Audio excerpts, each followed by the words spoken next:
Actualmente se desempeña en el área de movimientos anormales del Hospital San Juan de Deo y en este momento hace parte también de la red de enfermedades raras de la Unión Europea. Bienvenido, doctor Ortigosa. Adelante. Muchas gracias por su participación. Muchas gracias, Marta, por la presentación. Entonces, doy inicio a la presentación.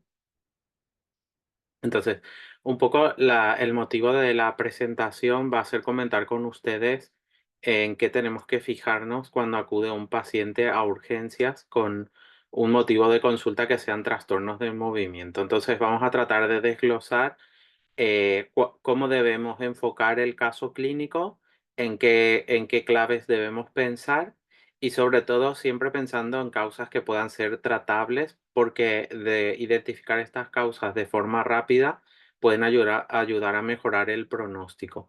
Entonces también vamos a ver algunos tipos frecuentes de trastornos del movimiento y cómo se hace el diagnóstico diferencial y también el enfoque integral que damos a estos pacientes. Entonces, nosotros ante cualquier paciente con trastorno del movimiento siempre vamos a tratar de dividirle en dos grupos. Los pacientes que tienen un aumento del movimiento, a esto le vamos a llamar hipercinéticos, y a los pacientes que tienen una disminución del movimiento le vamos a llamar hipocinéticos. Entonces, aquí la diferenciación es muy importante. La mayoría de pacientes son hipercinéticos, los hipocinéticos son muy raros. Es muy más frecuente que los hipocinéticos consulten en el contexto de una enfermedad crónica que no por un motivo de consultas en urgencia.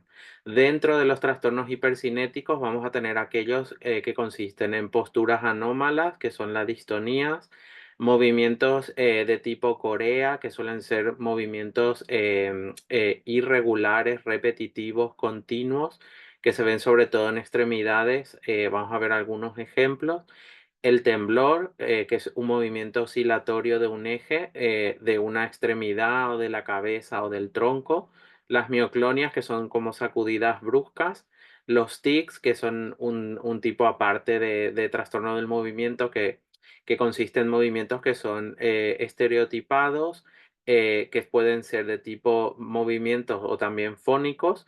Y luego tendremos las estereotipias, que son movimientos también estereotipados, repetitivos, que son de tipo, por ejemplo, aleteo, marcha en puntillas o llevarse la mano a la línea media o lavado de manos, etcétera, que estos no suelen ser motivos de consultas en urgencias. Dentro de este grupo que he mencionado, la distonía, la corea, el temblor y las mioclonias suelen ser más frecuentes y los tics y estereotipias sí que vemos más en contexto de consultas externas y no tanto de urgencias.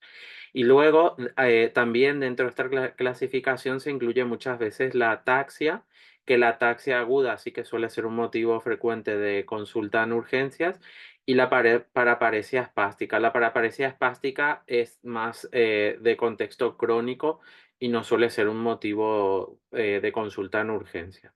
Entonces, ante cualquier trastorno del movimiento, siempre vamos a tratar primero de definir si el paciente se mueve más o menos. Si tiene un trastorno hipercinético, tratar de diferenciar el tipo. Y luego, cuando tengamos el tipo identificado, vamos a definir algunas características que son muy importantes. Estas características son la edad de inicio, el tipo de inicio, si es agudo o insidioso crónico, el patrón temporal, si es un trastorno del movimiento de tipo continuo o si es algo paroxístico, y la distribución, si se distribuye en extremidades, tronco, cabeza, cuello, etc. De aquí, los dos que son más importantes son la edad de inicio y el tipo de inicio.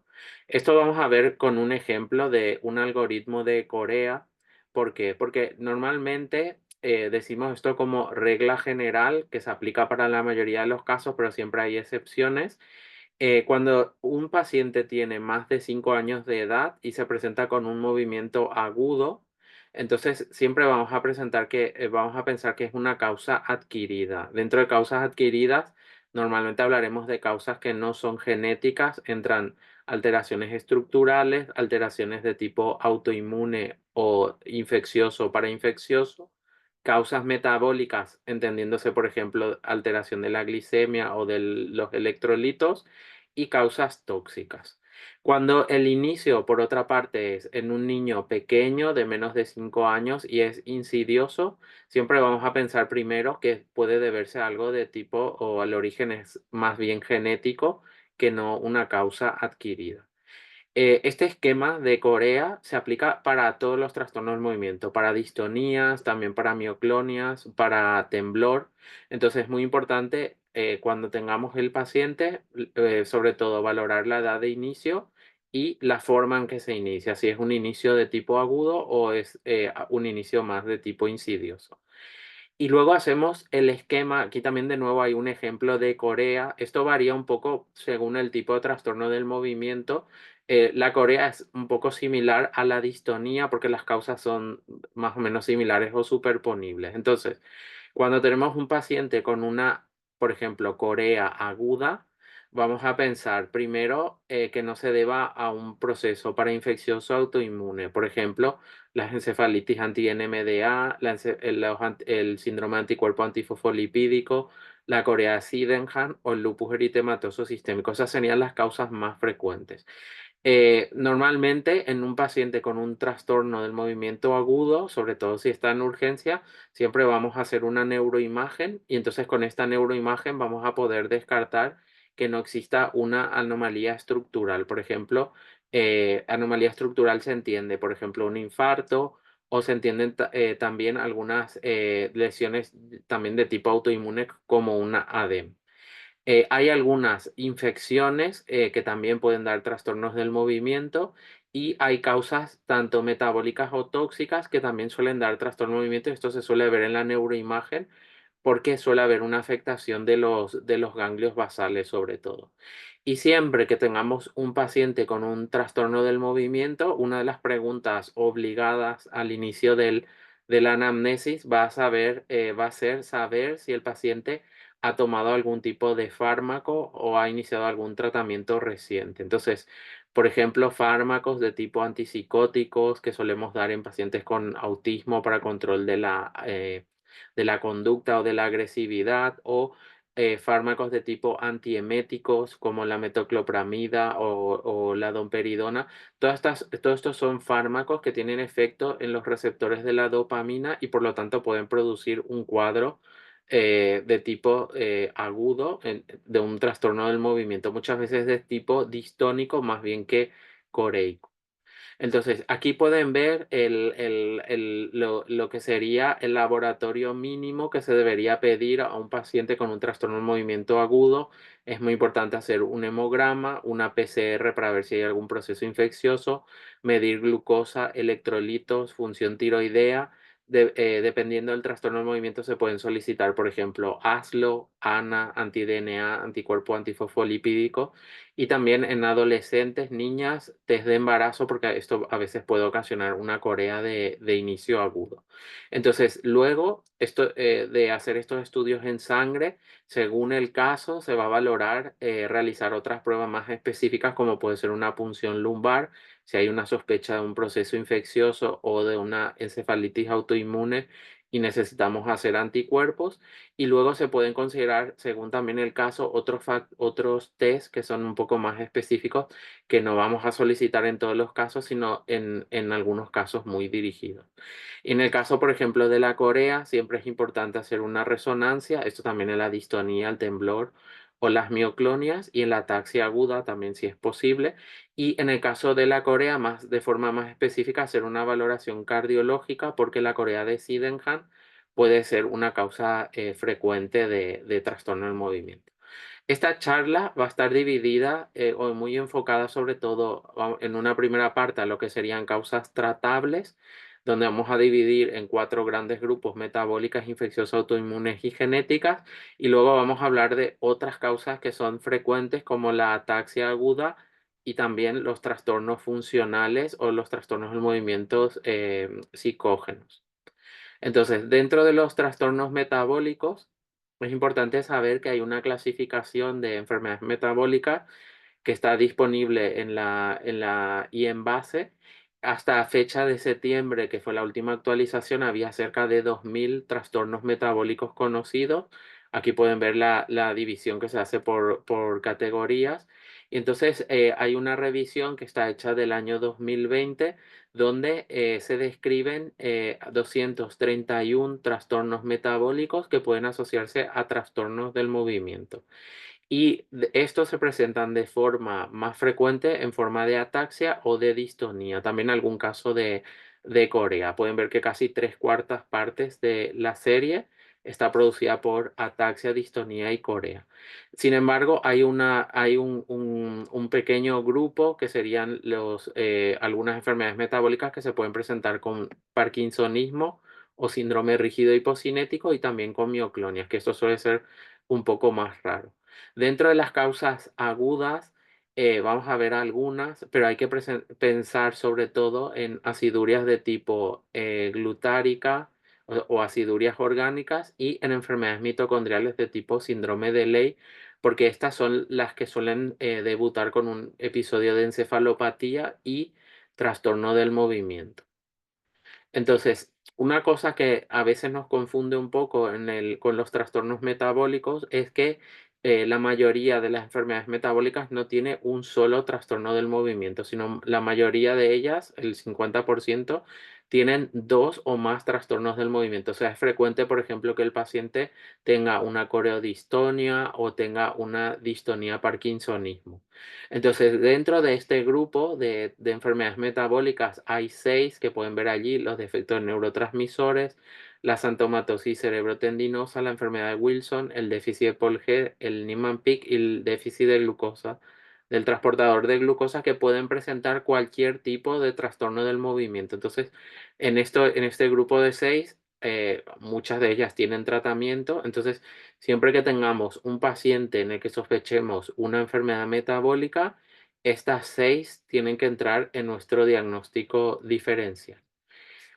Aquí pueden descargar el artículo a través de este código QR, donde este artículo tiene una forma sistematizada de abordar a los pacientes. Entonces, en primer lugar, está considerar que pueda tratarse un trastorno del movimiento de origen metabólico. Entonces, para esto existen unos red flags o algunos signos de la clínica que vamos a repasar a continuación, que si se contesta uno o más de uno, nos puede ayudar a pensar que sí pueda deberse a un trastorno metabólico. Entonces, cuando pensamos que puede deberse, tenemos que hacer la evaluación sistematizada, haciendo el fenotipo del trastorno del movimiento, los cuatro factores que habíamos visto, que son la edad de inicio, el tipo de inicio, la distribución y si es de tipo paroxístico continuo, y luego ir buscando otros signos neurológicos y no neurológicos y pasar a lo que serían las investigaciones bioquímicas, o sea, laboratorio de urgencia como amonio, lactato. Yo no sé, también allí luego comentaremos qué disponibilidad tienen para hacer, por ejemplo, ácidos orgánicos o aminoácidos de forma rápida. Y siempre que hagamos este ejercicio mental, vamos a estar pensando en aquellas enfermedades que pueden tener un tratamiento, como serían, por ejemplo, algunas acidurias orgánicas o algunas enfermedades mitocondriales. Entonces, dentro de los red flags o signos que nos tienen que hacer pensar en una enfermedad metabólica, están, en primer lugar, que el cuadro clínico sea difuso. Eso quiere decir que haya mucha mezcla de trastornos o de signos neurológicos y no neurológicos. Aquí entra, por ejemplo, un paciente que tenga encefalopatía, tenga epilepsia, tenga espasticidad.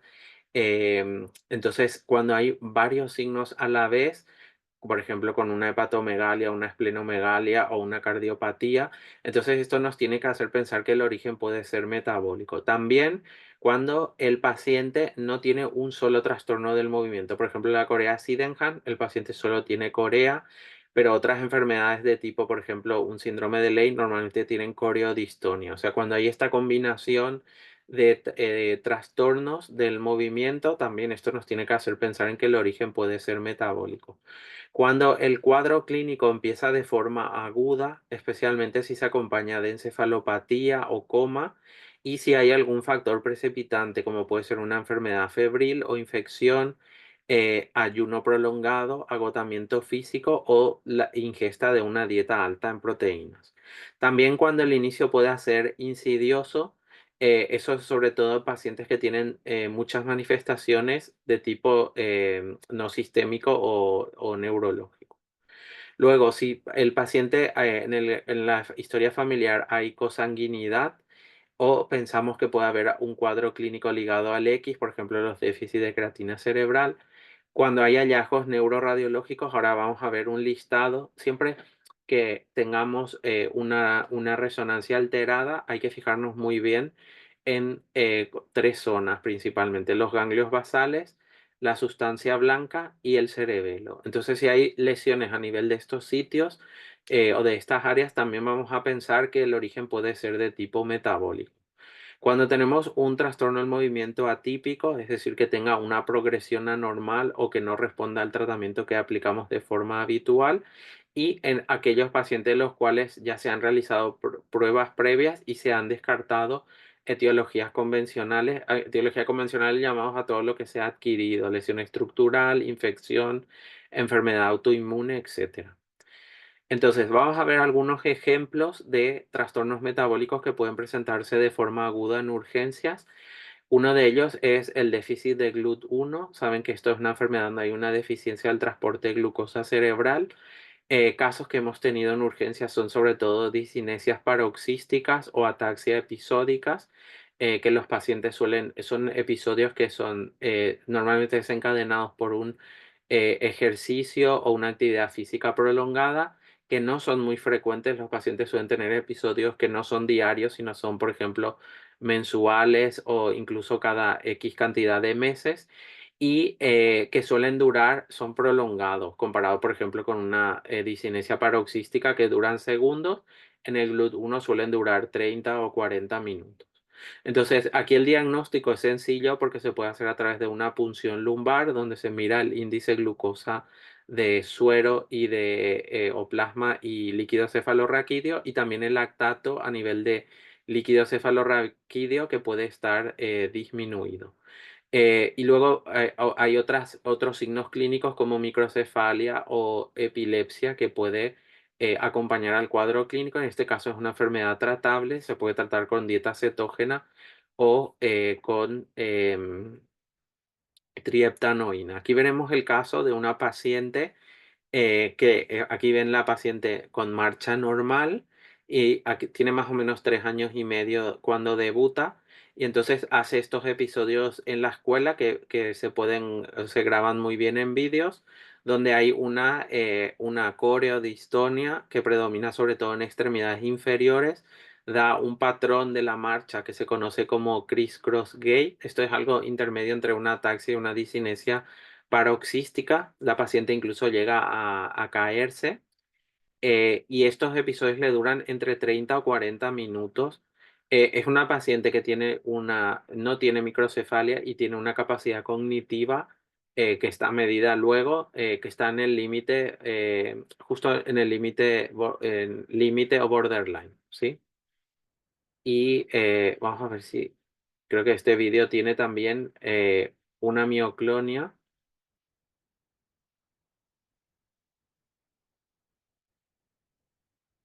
que le hace que se caiga de la silla. Ahí pueden ver la mioclonia que está grabada y que le produce esta inestabilidad. Esta paciente mejoró mucho, o sea, mejoró bastante los episodios con la dieta cetógena, pero últimamente va teniendo algún episodio más. Entonces, en ese caso hemos añadido acetazolamida, y está pendiente, o sea, ha solicitado el tratamiento con trieptanoína a farmacia. Luego, dentro de los trastornos metabólicos, también tenemos el síndrome de Ley, y dentro del síndrome de Ley hay algunas causas que son tratables. Por ejemplo, los déficits del transportador de tiamina, o, por ejemplo, el SHC1, que se puede tratar también con cofactores o dieta. Hay algunos déficits de coenzima Q que también se pueden tratar con coenzima Q10. Entonces, de esto me importa mucho que lleven a casa el mensaje de que cualquier síndrome de Ley puede ser un defecto del transportador de tiamina, porque realmente en este caso suplementar de forma rápida tanto tiamina como biotina puede salvar la vida del paciente y evitar que se descompense con más episodios. Aquí hay una forma variable, porque hay debut que son que llamamos infantile o niños muy pequeños, que suelen ser más graves, y otra forma que sería la forma clásica o habitual, que se suele ver después de los 3 años de edad. Normalmente suele haber un factor desencadenante casi en la mitad de los casos, que suele ser, como hemos comentado, infecciones o una actividad física o un traumatismo, y los pacientes suelen tener una conjunción de signos clínicos como encefalopatía, pueden hacer oftalmoplegia o nistagmus, puede haber hipotonía axial, espasticidad. Algunos pacientes, no todos, tienen también acidosis metabólica o láctica, y en este caso es muy útil la resonancia. Vamos a ver algunas imágenes, y en algunos centros se puede hacer el dosaje de las isoformas de tiamina. Entonces hay una isoforma de la tiamina, que es la tiamina libre, que no está fosforilada, que está muy disminuida en el defecto del transportador. Y este es un artículo que hace una síntesis de los 4 defectos genéticos del transporte de tiamina y de la fosforilación, porque hay otras formas también, como el TPK1, que es una enzima citoplasmática que fosforila la tiamina para que sea activa metabólicamente. Entonces, la neuroimagen es muy característica, es esta que ven aquí, donde hay un edema con hiperintensidad muy importante, tanto de caudado con putamen. En algunos casos se puede ver afectación talámica, como pueden ver en la figura de abajo en la línea A, centromedial, que son como estas dos lesiones que están muy próximas. Esto también es muy característico, y en algunos casos se pueden ver lesiones córticos subcorticales, como la imagen de abajo, que esta a veces también puede confundir un poco con un ADEM. Lo que pasa es que en el ADEM normalmente los ganglios basales están parcheados, y no como en este caso, que hay una afectación uniforme o total de los ganglios basales. Eso ayuda también un poco a diferenciar un cuadro clínico del otro. Y este es un paciente que en realidad debutó cuando tenía un mes de vida, con un episodio de encefalopatía y espasticidad y distonía, que aquí tiene aproximadamente 5 años de edad, y que realmente hasta ahora no volvió a tener episodio. Está suplementado con tiamina y biotina, pero sí pueden ver en el vídeo que tiene una distonía generalizada residual a ese primer episodio que había tenido al mes de vida. Y esto pueden encontrar en el artículo que les dije de descargar el QR, porque es un listado de enfermedades que presentan, como les he comentado, sobre todo fijarse en lo que sería cerebelo, principalmente atrofia de cerebelo, lesiones de sustancia blanca o lesiones de ganglios basales, porque estas son las que más frecuentemente se van a asociar a algún trastorno del movimiento. Y aquí pueden ver el listado para, en caso de que tengan algún paciente, sacar el listado e ir descartando una por una estas enfermedades metabólicas. Ahora hemos mostrado algunos ejemplos de enfermedades metabólicas, y vamos a pasar a algunos ejemplos de trastornos genéticos que se pueden presentar de forma aguda, porque hay algunos trastornos genéticos que sí se pueden presentar de forma aguda. Uno que solemos ver con cierta frecuencia es la alteración del PRRT2. Esta es una proteína que ayuda a la fusión de la vesícula sináptica y que se manifiesta con discinesias paroxísticas kinesigénicas. Esto quiere decir que están inducidas por un movimiento que puede ser, por ejemplo, levantarse de una silla, empezar a correr o hacer alguna actividad física de forma brusca, y que incluye movimientos de tipo coreodistónicos, que suelen ser generalizados, que no se pueden controlar, son involuntarios, y que en el paciente se suelen presentar de forma muy frecuente. Un paciente suele tener con PRRT2 normalmente entre 30 a 50 episodios por día. Lo que pasa es que suelen ser muy breves, duran segundos, 5 o 10 segundos. Y esto le diferencia, por ejemplo, del GLUT1 o del PNKD, que es la discinesia paroxística no kinesigénica. Lo bueno de este trastorno es que tiene un tratamiento muy efectivo, que es la carbamazepina a dosis baja. Normalmente dosis muy por debajo de lo que sería lo que se utilizaría para tratar una epilepsia, entre 5 y 10 miligramos kilogramo día en dosis única. A veces le decimos a los pacientes que tomen un comprimido por la noche y normalmente con eso están bastante controlados a nivel de lo que sería el trastorno del movimiento. Aquí vemos ejemplos de discinesias de paroxística. Entonces pueden ver todos estos movimientos que son de tipo coreodistónicos, que no están, son involuntarios, son generalizados y que son breves porque los episodios duran, como les he comentado, entre 5 o 10 segundos. Entonces esto puede ser un motivo de consultas en urgencias. Otro motivo puede ser de consulta en urgencias, suele ser la ataxia episódica, a veces también lo que llamamos desviación tónica paroxística de la mirada hacia arriba, que a veces también consultan en urgencias por esto, o la tortícolis paroxística. Todos estos tres cuadros se pueden producir por un defecto del canal de calcio, que es el CAGNA1A.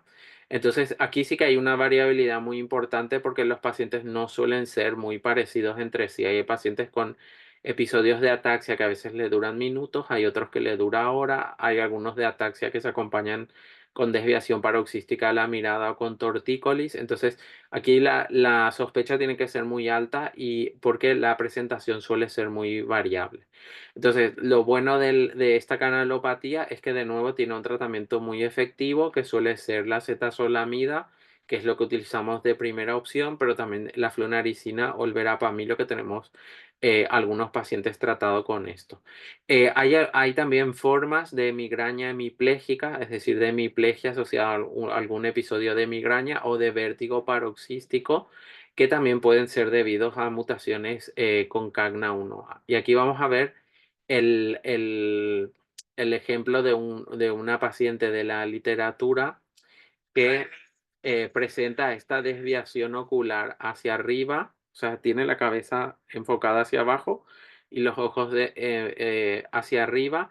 Y una cosa que no les he comentado es que es justo el CAGNA 1A normalmente con la siesta, o sea, durmiendo, suelen mejorar. Entonces, muchas veces los pacientes hacen estos episodios, tanto de ataxia paroxística como de desviación, duermen un poco y al despertarse están sin los síntomas. Eso también es muy frecuente ver en enfermedades por neurotransmisores, donde también se suele ver una mejoría después de la siesta. Aquí pueden ver el vídeo de la paciente después de la siesta. Y hay otro grupo de trastornos genéticos que también se pueden presentar de forma aguda, que esto a veces da lugar a diagnósticos erróneos. Hemos tenido casos nosotros de pacientes con ATP1A3 con la variedad de RDP, que sería Rapid Onset Dystonia Parkinsonism, que es la distonía parkinsonismo de inicio rápido, que a veces se diagnosticaron como síndrome de Guillain-Barré o también como una corea de Sydenham. Entonces, esta es la subunidad alfa de la bomba ATPasa de intercambio de sodio y potasio. Entonces, también tiene un fenotipo muy variable que puede ir desde hemiplegia alternante, síndrome de Capos y esta forma de distonía parkinsonismo de inicio rápido. Y también tiene otras formas menos frecuentes que vamos a ver un ejemplo de otra forma de manifestación de la enfermedad. Entonces, para la distonía parkinsonismo de inicio rápido, normalmente el paciente suele tener un deterioro que puede estar o no acompañado de encefalopatía y pasa de ser un paciente con una exploración neurológica normal a tener una exploración que se caracteriza por distonía, que suele ser generalizada, pero que en algunos casos puede predominar a nivel orofacial. Realmente este gradiente del que se hablaba antes, rostro caudal, no es muy frecuente ver, sobre todo en niños, y a veces hemos tenido pacientes que no tienen afectación de cara, pero sí tienen mucha afectación de manos, no todos los niños tienen afectación vulvar como disartria o disfagia. Aquí vemos dos ejemplos de pacientes con distonía parkinsonismo de inicio rápido. En este caso no tienen síntoma de parkinsonismo, pero sí que pueden ver, sobre todo en el vídeo de la derecha, esta distonía que tiene a nivel de extremidad superior. pensar que esto es un paciente, en el caso de la derecha sí que había un retraso psicomotor previo y una dificultad del lenguaje con algún rasgo TEA, pero no había ningún signo motor y todo esto que ven de distonía apareció de forma aguda. Entonces, esto sí que a veces solemos ver en urgencias una presentación de ese tipo. Entonces, esto es solo para darles una pincelada de lo que serían algunos trastornos genéticos que se pueden presentar de forma aguda. O sea, pensar que también hay enfermedades genéticas que se pueden presentar de forma aguda. Ahora vamos a pasar a otro grupo de trastornos que también se pueden presentar de forma aguda, que son los trastornos autoinmunes. Aquí vamos a ver qué es un opsoclonus mioclonus, que es una encefalitis anti-NMDA y no hay vídeos, pero también tenemos que pensar en la Corea de Sydenham. Aquí en España no es muy frecuente, pero sé que en otros países sí que se ve de forma más frecuente. Entonces vamos a empezar con el Opsoclonus myoclonus. Esto normalmente solemos ver en niños pequeños que suelen ser alrededor entre el año y los 3 años de edad. Empiezan con movimientos de tipo ataxia, con caídas frecuentes, movimientos oculares que suelen ser erráticos, que a esto le llamamos opsoclonos, y sacudidas musculares que son de tipo mioclonias. El problema que a veces tenemos con esta patología es que normalmente no se presentan con los tres síntomas a la vez, sino suelen empezar, hemos tenido pacientes que han empezado primero con la ataxia y a veces se trata como una ataxia aguda y luego uno va al diagnóstico porque aparecen con el correr de los días el opsoclonus y también las mioclonias. Aquí es muy importante hacer el diagnóstico precoz porque muchos de estos pacientes, el opsoclonus mioclonus es debido a un tumor de tipo neuroblastoma y el neuroblastoma tiene un tratamiento específico que suele ser quirúrgico y también inmunoterapia, eso vamos a ver luego.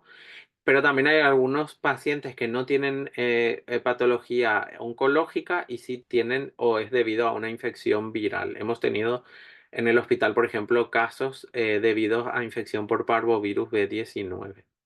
Entonces, aquí vamos a ver el caso de un paciente, esto dice un paciente de 1 año y 10 meses antes del inicio de la edad, donde pueden ver que tiene esta marcha que es normal con un lenguaje normal. Y esto ya es el paciente a las 6 semanas. Pueden ver que no tiene una incapacidad para ponerse de pie. Tiene esta manifestación de tipo ataxia. También se pueden ver algunas mioclonías en extremidades superiores.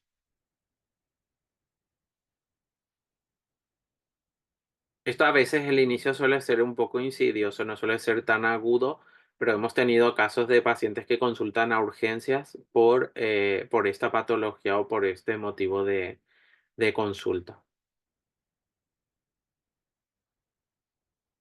Esto sobre todo pensar en niños que son más de tipo lactantes o niños pequeños cuando el inicio es muy agudo. Y esto ya es el paciente ya recuperado de adulto después del tratamiento. Y para esto hay muchas guías. Con el oxoclonus mioclonus es muy importante que el tratamiento tiene que ser muy intensivo porque el pronóstico cognitivo va a depender de que se haga un buen tratamiento de tipo inmunosupresión. Entonces, hay dos corrientes. Una es de poner todo a la vez, esteroides, plasmaféresis, ciclofosfamida, rituximab, y la otra que es de escalar. Nosotros en el hospital vamos más bien con la terapia de tipo upfront o poner todo al inicio porque sabemos que es muy importante tratar a estos pacientes de forma precoz porque el pronóstico neurológico, como he comentado, depende de que el tratamiento se haga de forma precoz. Luego, otro grupo de patología autoinmune que también vemos con cierta frecuencia es la encefalitis anti-NMDA. Esto se suele decir que a veces predominan mujeres jóvenes. Nosotros hemos tenido pacientes de todo tipo, niños, niñas, más jóvenes, más adolescentes. A veces se inicia con una alteración del estado de conciencia o manifestaciones de tipo psicosis, Puede haber también convulsiones y hay movimientos involuntarios. Vamos a ver algunos vídeos que son de tipo corea generalizada. Y aquí es muy frecuente que hay una afectación orolingual de tipo disinesia o corea, que también es muy frecuente. Entonces, el diagnóstico se hace a través de la detección de anticuerpos anti-NMDA, sea con kit comercial o a través del estudio en laboratorio específicos en cerebros de rata. Y el tratamiento también tiene que ser muy intensivo porque la recuperación y el pronóstico también va a depender un poco de esto. Entonces, aquí vamos a ver algunos ejemplos de pacientes. Pueden ver que el fenotipo es bastante variable. En este paciente de la parte inferior e izquierda, tienen que fijarse sobre todo en estos movimientos de boca con protrusión lingual, que son muy continuos, que esto es muy característico de la enfermedad junto con el deterioro cognitivo o la encefalopatía. Eso pueden ver en el paciente del vídeo de arriba, donde se ve un paciente encefalopático que lleva un pañal, que este paciente no llevaba pañal previamente porque perdió el control de esfínteres. Entonces, sobre esto hay varios artículos. Esto es un artículo muy bueno que hace una revisión de los síntomas y que está muy centrado en trastornos del movimiento. Entonces, pueden ver en el gráfico A que casi el 100% de los pacientes tiene trastorno del movimiento. En el B pueden ver que el trastorno del movimiento es sobre todo muy frecuente en los primeros, antes de los primeros 10 días de debut de la enfermedad, pero que se puede ver inclusive casi cerca de 6 meses puede persistir esto. En el gráfico D pueden ver que los movimientos son de tipo sobre todo corea, distonía y también estereotipias. Y en el gráfico F pueden ver que este trastorno de movimiento es generalizado. Está a nivel de extremidades, tanto superiores como inferiores, como de cara. Y aquí van a ver también otros pacientes de una serie de Australia, donde pueden ver el paciente está encefalopático, hace estos movimientos de tipo, al comienzo eran en la primera parte estereotipias, aquí se ven más de tipo corea generalizada. Aquí comentan que hace crisis de tipo oculógiras, o sea, desviación de la mirada hacia arriba. Pueden fijarse en la boca, que hacen estos movimientos que llamamos disinesia orolinguales, que son muy frecuentes. Y entonces este cuadro de inicio agudo y de presentación muy brusca tiene que hacernos pensar siempre en una encefalitis anti-NMDA. Nosotros en el hospital hemos visto otro tipo o otro fenotipo de pacientes que a veces se pueden presentar como distonía aguda de una extremidad, de por ejemplo solo el pie derecho. Entonces, hemos tenido 3 o 4 pacientes que se han presentado sin alteración del estado de conciencia ni otro tipo de trastorno del movimiento, ¿sí? Y aquí pueden ver un ejemplo de una paciente con una corea de Sydenham, que esto es muy frecuente, o sea, siempre que tengamos un inicio agudo donde no haya encefalopatía, o sea, el paciente tenga una cognición preservada, siempre tenemos que pensar en corea de Sydenham, anticuerpos antifosfolipídicos o lupus, siendo la corea de Sydenham mucho más frecuente que los anticuerpos antifosfolipídicos o el lupus. Y de esto también hay varios consensos. Aquí hay uno que está publicado en el 2021 sobre cómo realizar el tratamiento con inmunoterapia en las encefalitis anti-NMDA. Nosotros de trastornos infecciosos no tenemos mucha experiencia en el hospital porque al no ser un país tropical no hay muchos agentes infecciosos como podría haber allí.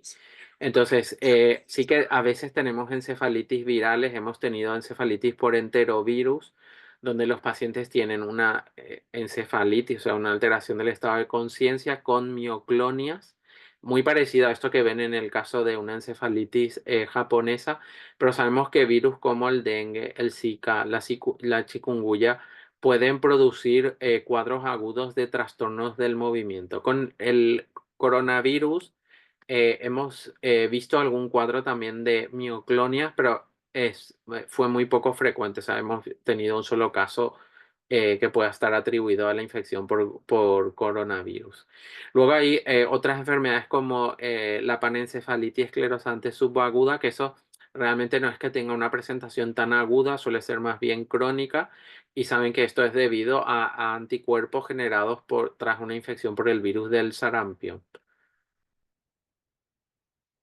Vale, entonces hemos repasado todo lo que sería enfermedades, en este caso infecciosas y también de causa autoinmune. Y ahora nos vamos a centrar en algo que estamos viendo cada vez con mayor frecuencia, que son los trastornos funcionales, esta montaña rusa de movimientos. Vamos a ver que existen algunas características que pueden orientar a que el paciente tenga un trastorno del movimiento funcional.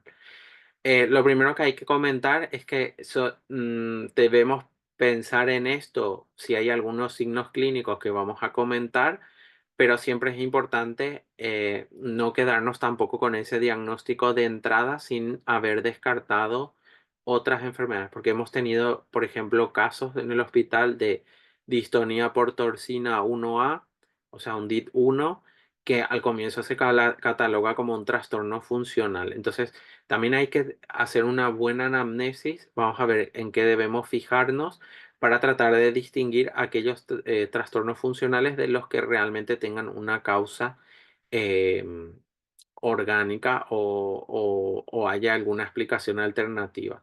Entonces, dentro de los trastornos funcionales, esto se puede presentar o como una debilidad muscular, por ejemplo, alteración de la marcha o imposibilidad de la marcha de forma aguda, movimientos anormales, que suelen ser, por ejemplo, de tipo temblor, o también hemos visto niños con TikTok tics, o sea, tics, o también pacientes que tengan o imiten convulsiones o lo que se llamaría pseudoconvulsiones o convulsiones psicógenas.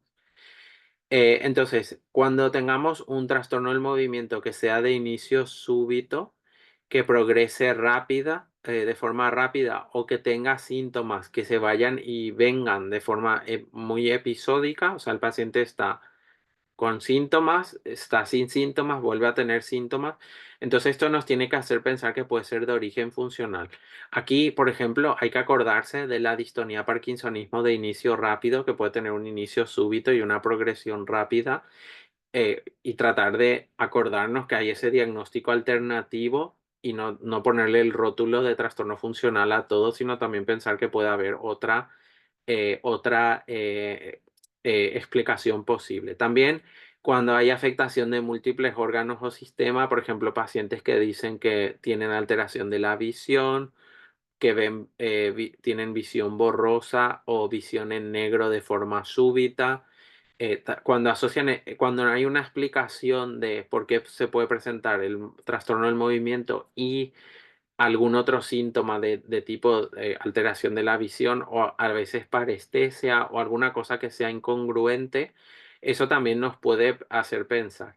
Siempre tenemos que preguntar por factores estresantes, tanto a nivel escolar como familiar, también enfermedades o lesiones que pueda tener el paciente en traumatismos, por ejemplo, en los días previos o que puedan explicar que actúen como desencadenante. Y lo otro que también nos tenemos que fijar mucho es cómo reacciona el propio paciente a eso que le pasa, porque hemos visto que en muchos de los pacientes con funcionales existe esto que se llama Bell indifference o indiferencia, que es decir, que no están preocupados por un síntoma que puede ser muy grave, como por ejemplo perder la marcha o empezar a temblar, ¿sí? A veces vienen los pacientes que realmente tienen algo orgánico o una causa, una enfermedad, digamos, normalmente suelen estar muy preocupados por ese síntoma. En cambio, los pacientes que tienen un trastorno funcional normalmente suelen mostrar despreocupación. Entonces, dentro de los signos, dijimos que si a nivel anatómico hay una distribución que sea incongruente, si hay una variabilidad extrema de los síntomas, el paciente está bien y pasa a estar mal y luego a estar bien de forma muy abrupta. Si vemos, por ejemplo, hay una técnica que es con el temblor, si el paciente hace este temblor y nosotros hacemos el temblor con una frecuencia diferente. Normalmente cuando un trastorno funcional el paciente tiende a imitar o inclusive si hacemos maniobras de distracción, puede desaparecer ese trastorno del movimiento. Entonces, esas son cosas que, o sea, signos que nos pueden hacer pensar que el paciente tiene un trastorno del movimiento funcional. Y también cuando existe, por ejemplo, una respuesta provocada a un estímulo, o sea, esto es lo que llamamos efecto placebo de a veces le sugestionamos a los pacientes de aparecer al trastorno del movimiento si te doy con el martillo o si hago esta maniobra o si hago alguna cosa. Entonces, siempre es muy importante cómo se aborda esto con los padres.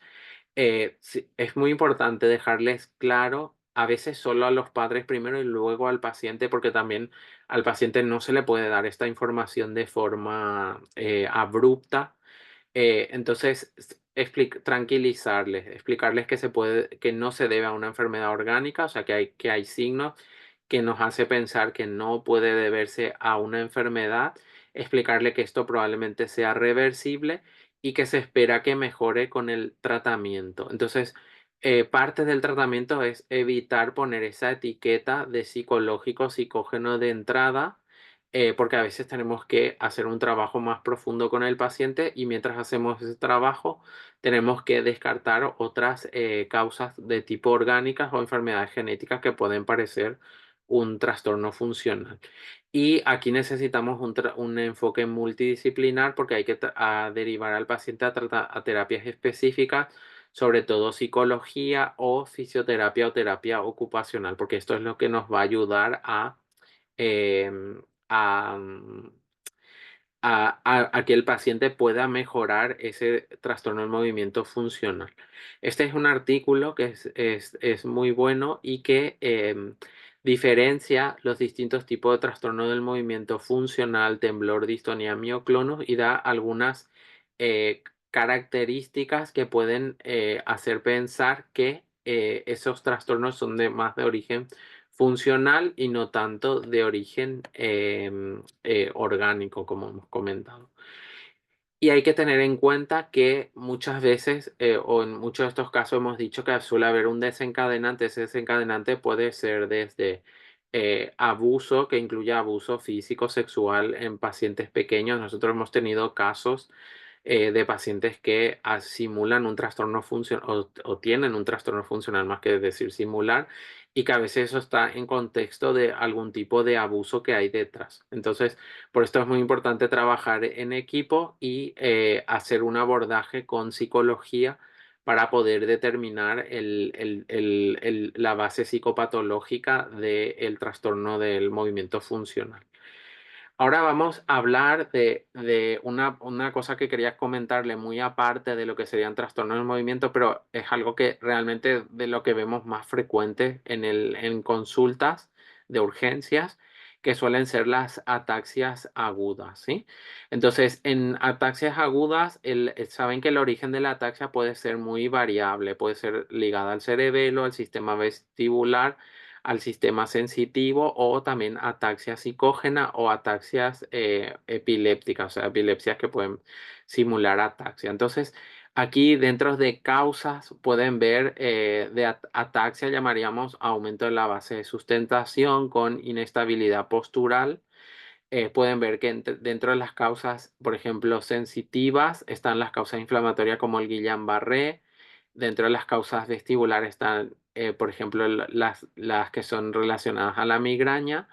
Y dentro de las ataxias agudas de origen cerebeloso están la cerebelitis aguda, el ADEM, la esclerosis múltiple, a veces también isquemias o infartos cerebelosos pueden presentarse con ataxia y hay algunas enfermedades que se pueden presentar con ataxia intermitente como pueden ser por ejemplo la PDH, los déficits del ciclo de la urea, el GLUT1 o la enfermedad de Jarabe de Arce. Entonces, aquí es muy importante saber la duración del episodio, porque relacionado, por ejemplo, la presencia de fiebre o de otros síntomas de tipo infeccioso, rash o vacunación o un familiar enfermo. Entonces, esto nos puede ayudar a pensar si puede ser un Guillain-Barré, una DEM o una ataxia cerebelosa postinfecciosa. Luego preguntar siempre por exposición a tóxicos. Nosotros en nuestro esquema tenemos un esquema laboratorio que incluye descartar causas infecciosas metabólicas básicas. Hacemos tóxicos en orina y una neuroimagen que a veces por disponibilidad suele ser un TAC y no una resonancia. Y ver si hay algún otro síntoma asociado, como por ejemplo epilepsia o hay una discapacidad intelectual previa o existe algún otro tipo de enfermedad concomitante en ese momento. Y aquí hay de nuevo una guía de los signos que se pueden ver a nivel de la neuroimagen y con qué puede estar asociado esto. Nosotros no tenemos resonancias de urgencias en el hospital. Normalmente se suele hacer un TAC en el momento agudo cuando está fuera de hora, hasta las 17 horas. Luego, o sea, a partir de las 17 horas hacemos TACs y antes, si hay disponibilidad, se puede hacer resonancia. Entonces, si no se pospone la resonancia para el día siguiente, aquí podemos ver ejemplo de neuroimagen. En el cuadro azul más oscuro pueden ver este edema cerebeloso con hiperintensidad cortical, que corresponde a una cerebelitis por virus de Steinbar.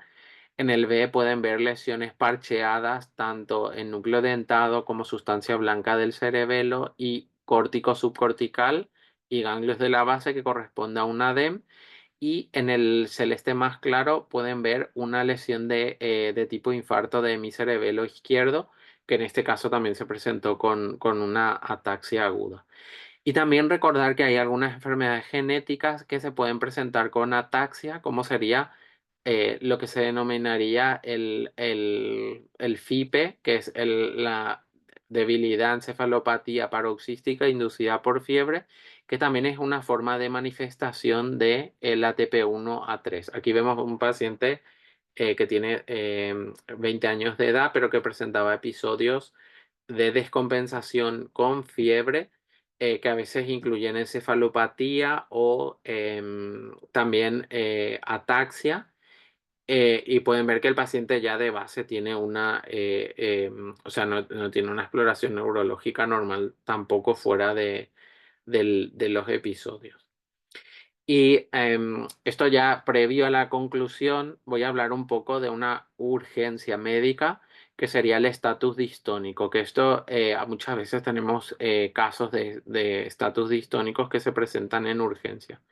Entonces, un estatus distónico es una tormenta de distonías, es una urgencia y muchas veces tenemos, aquí en nuestro propio hospital a veces hay dificultad para reconocer la distonía y la severidad. Esto es muy fácil si aplicamos lo que se llama el Dystonia Severity Action Plan o plan de acción de la distonía. Entonces, una parte muy importante del tratamiento suele ser identificar el factor que desencadena el estatus distónico. Esto puede ser desde una infección, un reflujo gastroesofágico no tratado, estreñimiento, dolor. La mayoría de pacientes suele tener algún tipo de desencadenante. Aquí vamos a ver unos ejemplos de la literatura. En la parte de la izquierda pueden ver un paciente con un estatus distónico, tiene una distonía severa, composición de opistótono, retracción de la cabeza hacia atrás. En la parte B le pueden ver al paciente cómo sería su estado basal, ¿sí? Fuera de este episodio de estatus distónico. Entonces es muy importante que aprendan a reconocer este aumento de distonía y el estatus distónico. Entonces, como le había comentado, hay una clasificación de Allen y hay una clasificación del doctor Brahimi Fakari que salió este año, que se puede descargar de forma gratuita en Movement Disorder y que separa la distonía en sí en 4 grados. Entonces, el grado 4 y 5 sería lo que se denominaría estatus distónico y el grado 3 sería el pre-estatus distónico. Entonces, un poco la diferencia o cuando podemos hablar es cuando un paciente no tolera estar en decúbito, o sea, está incómodo incluso acostado, no duerme bien y se acompaña de signos de tipo metabólico que suele ser fiebre, deshidratación o taquimnea.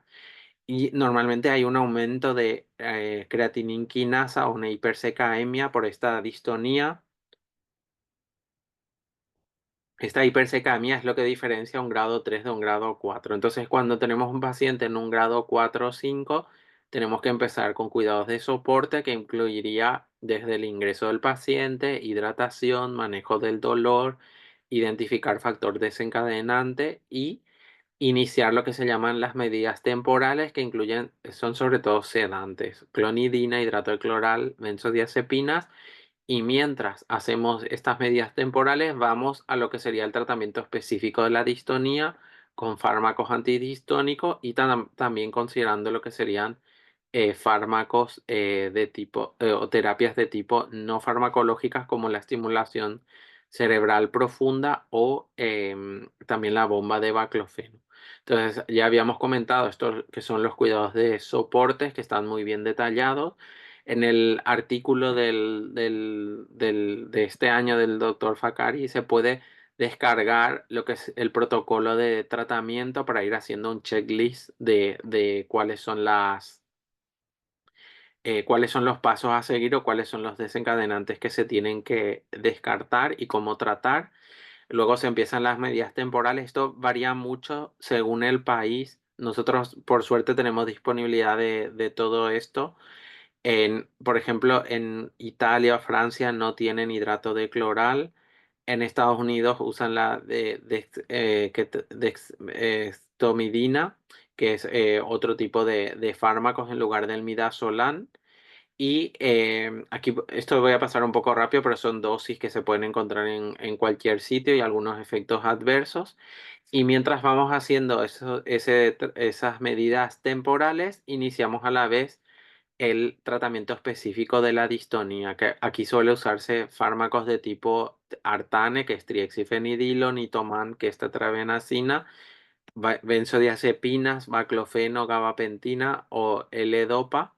Normalmente eso suele tener a veces una utilidad muy limitada y hay que recurrir a, normalmente con un estatus distónico, a veces el paciente puede salir del estatus solo con fármacos, pero a veces tenemos que adelantarnos y pensar en otras opciones terapéuticas de tipo de estimulación cerebral profunda o bomba de baclofeno para tratar al paciente. Estas son dosis de los fármacos tal cual utilizamos y ahora veremos algunos ejemplos. Este es un paciente con kernicterus que hizo un estatus distónico, estuvo ingresado en otro centro que no era el nuestro durante 6 meses en estado distónico, a veces muy prolongado. Se puso una bomba de baclofeno que no fue efectiva y en el hospital se puso un estimulador cerebral profundo que tampoco pudo controlar el estatus distónico y al final el paciente terminó falleciendo. El estatus distónico tiene una mortalidad que es de alrededor del 10%, que es bastante importante. Aquí vemos otro paciente que pueden ver que tiene distonías dolorosas. Este paciente se puso una bomba de baclofeno y con esto tuvo una mejoría parcial junto con el tratamiento con fármacos, ¿sí? Luego hay otras enfermedades genéticas, por ejemplo, el NAO1, que estos pacientes suelen tener crisis discinética y las crisis discinéticas normalmente cuando son muy frecuentes o muy prolongadas pueden desencadenar o dar lugar a un estatus distónico. Aquí vemos una paciente con movimientos de tipo balísticos que son continuos y que normalmente se asocian a estatus distónico. En este caso, la paciente se puso un estimulador cerebral profundo y con este estimulador cerebral profundo pudo mejorar las crisis discinéticas que no llegaron a desaparecer del todo, pero por lo menos evitaron que tuviera más ingresos. Y aquí vemos otra paciente también con crisis discinética. En este caso, esta paciente lleva ya 2 años con estimulador cerebral profundo y tras haber tenido un ingreso inicial de un mes en UCI por estos movimientos, estas crisis cinéticas, desde que se ha puesto el estimulador no ha presentado nuevos episodios. Y aquí vemos el caso de un paciente con kernicterus, también con posición en opistótono, con una distonía generalizada. En este caso está tratado con estimulador cerebral profundo y con fármacos. Entonces, llegamos un poco al final de la charla.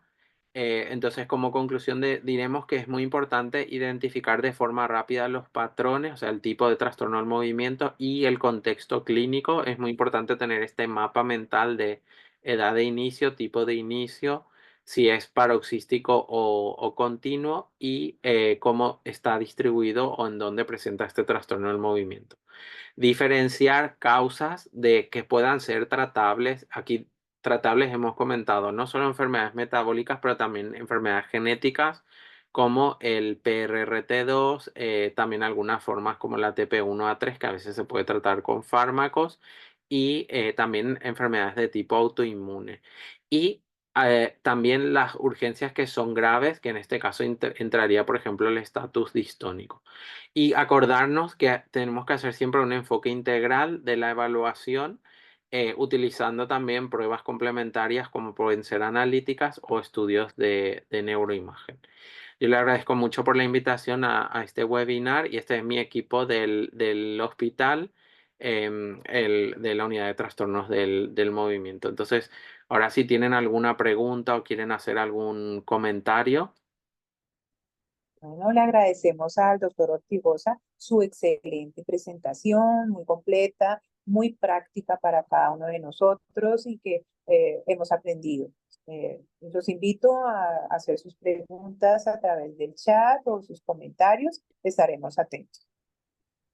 La doctora Bobadilla nos está haciendo una pregunta. Egna, por favor, ¿podrías anotar tu pregunta en el chat porque no tenemos micrófono activado?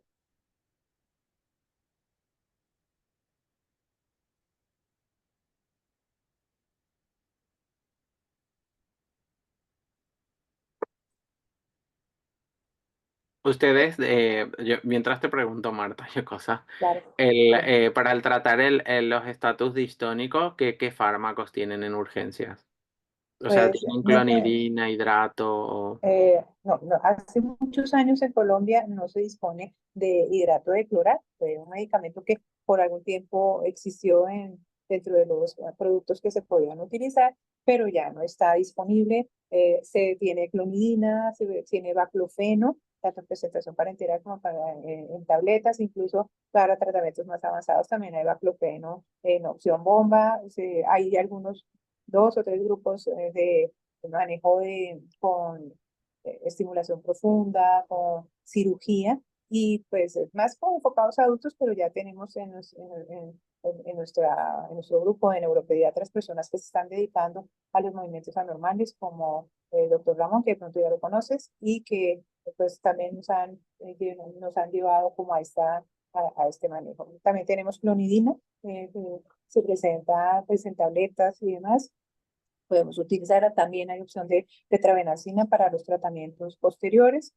Contamos con imágenes, con estudios para ya los pacientes que requieren estudios metabólicos, pues es más complicado porque no tenemos los estudios de opción rápida como aminoácidos o ácidos orgánicos como los puedes tener en el hospital allá en San Juan de Dios. Aquí no es posible, se demoran varios días, incluso semanas. Pero pues se puede hacer estudio también. Pues hemos avanzado un poco más en los estudios genéticos que a veces están más fácilmente disponibles que hacer todo ese engranaje bioquímico en algunos casos. Bueno, Egna comenta si el esquema de crisis distónica está, si en ese esquema está el propofol, existen pacientes con etiologías mitocondriales y hay pacientes con etiologías mitocondriales y el propofol podría generar inhibición de la mitocondria y empeorar el cuadro clínico. En ese caso, ¿cuál sería tu recomendación? Pues aquí también tenemos dexmetormidina, que también creo que la Sí. mencionaste. En Estados Unidos usan mucho. Aquí nosotros tenemos, pero usamos midazolam. O sea, yo creo que Acá también. benzodiazepinas, midazolam, creo que puede ser una alternativa efectiva al propofol. Bueno, contamos con esos dos medicamentos, Mm. midazolam y dexmetormidina.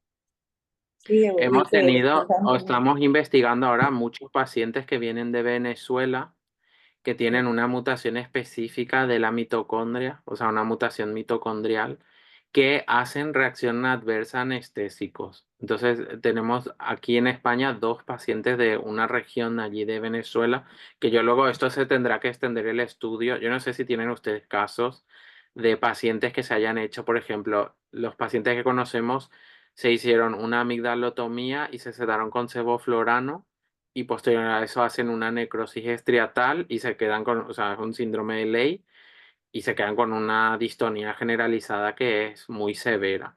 Y hemos tenido otra paciente que es de origen venezolano, está en otro hospital, no en nuestro hospital, pero que tuvo una lesión de cuando hacía ballet de la extremidad inferior y entonces se sedó por traumatología con propofol para hacer una reducción o alguna cosa traumatológica y también hizo la descompensación, como comentan allí en el chat, por el propofol. Entonces, esto es algo que todavía se está estudiando y seguramente que en el futuro, yo creo que sobre todo porque parece que es algo muy regional o muy concreto de esa zona, pero creo que es algo que igual se va a tener que mirar para evitar que haya más casos. Mm, Y probablemente sea un efecto fundador en alguna región de allá. mm, Gracias por sí, comentarnos esto porque nos ayuda también para el mm. enfoque en algunos de Una sus cosa, ahí veo que me pacientes. escribe Edna, que le conozco. A Edna, si me puedes escribir un correo, porque estamos recolectando los casos de pacientes que hayan tenido esto, ¿sabes? Descompensación porque estamos haciendo ahora un proyecto donde vamos a hacer estudios a nivel funcional con fibroblasto. Entonces, aunque no se pueda hacer tu paciente estudios con fibroblastos, podemos pasar nosotros, te podemos pasar la mutación para que tú le hagas la secuenciación o enviarnos DNA si quieres. Y hacemos nosotros la secuenciación para ver si esa paciente que comentas también tiene esta mutación, porque estamos tratando de recolectar estos casos, ¿sí? Comenta el doctor Jorge Luis Ramón Mm. que pues disponemos acá en Colombia de hiperideno, no lo ha encontrado muy útil en general en el mundo y en los otros grupos de movimientos anormales. ¿Cuál es el enfoque para el uso del hiperideno? Nosotros nunca ponemos, o sea, de habitual, no. Ujú. Sé que, por ejemplo, en los psiquiatras de aquí sí que dan antipsicóticos más viperideno. Sí, es Mm, como el espacio, qué cosas. Como antidistónico o sea, de entrada le ponen aunque no tengan distonía, pero para tratar distonía normalmente utilizamos otros fármacos, no tenemos experiencia con el viperideno. Sí, acá tal vez se intentó utilizar a raíz de Mm, la desaparición del mercado del Lactane, que pues, hace mm. muchos años estuvo disponible, pero ya no es así. Bueno, si hay alguna pregunta de alguien, bueno, aplausos de emoticones, sí, bueno, y pues darte las gracias, Darío, excelente presentación y pues nos abre también pues como la mente hacia otras posibilidades al enfoque más integral aún de los pacientes que recibimos en nuestros servicios de urgencias. Bueno, Bueno, muchas gracias se por la invitación de escribe, nuevo. muchas gracias y excelente. Bueno, Bueno, ha sido un gusto. Bueno, saludos por allá. igualmente. Bueno, que estés Dale, bien. hasta luego. Adiós. Bueno,